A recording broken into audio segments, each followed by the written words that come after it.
তো আগে কি করতেন, থাকেন কোথায়? আপনি বাড়িতে তো যাইতে পারেন না, এখন পা চিকন হয়ে গেছে না? আসসালামু আলাইকুম চাচা।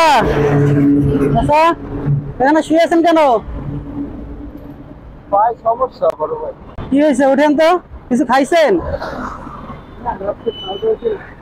খান নাই? হাই হাই, কি হয়েছে আপনার দেখি, ওঠেন।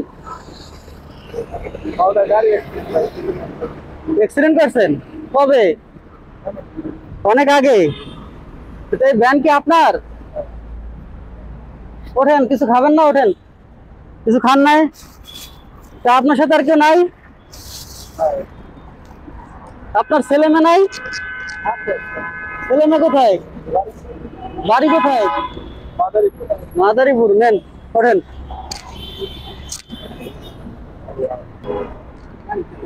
এই গাড়ি চালাইতেন তাইলে? ও, তা চাষি নাই? সবাই বাড়িতে? তো পা কি একবার ভেঙে গেছে? ও আচ্ছা। তো ছেলে মেয়ে কি একজন? বড় নাকি ছোট? 12-13 বছর না? আচ্ছা, তাহলে তো আয় রোজগার করতে পারে না, পড়াশোনা করে? আপনি কি এই তাহলে ভ্যান গাড়ি কি করেন, চালান? ও এটা কি অটো? অটো তো চালাইতে সমস্যা হয় না না? ভালো না ভাই। তো এখানে ডাল ডাল দিয়ে কি করেন? মসজিদ থেকে দিছে? এমনিতে ওই যে প্রগতির মোড়ে এদিকে থাকেন না?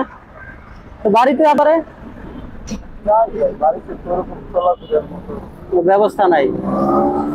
আচ্ছা, তো সারাদিন খাইছেন কি? উপরে বাচ্চা ভাত খাইছিলেন, রাতে আর খান নাই? তো এখানে এইভাবে শুয়ে থাকতেন? না এদিকে যান কারণ বাজার যান সরকারি চাকরি আছে। কারণ বাজারে যাবেন না? তো ঢাকাতে একাই থাকেন, তো আপনার অনেক সমস্যা হয়। অ্যাক্সিডেন্ট করছেন কত বছর আগে? 5-6 বছর আগে? তো এটা খাইয়ে নিয়ে না, দোয়া করেন, ভালো থাকেন, আল্লাহ ভরসা। আসসালামু আলাইকুম।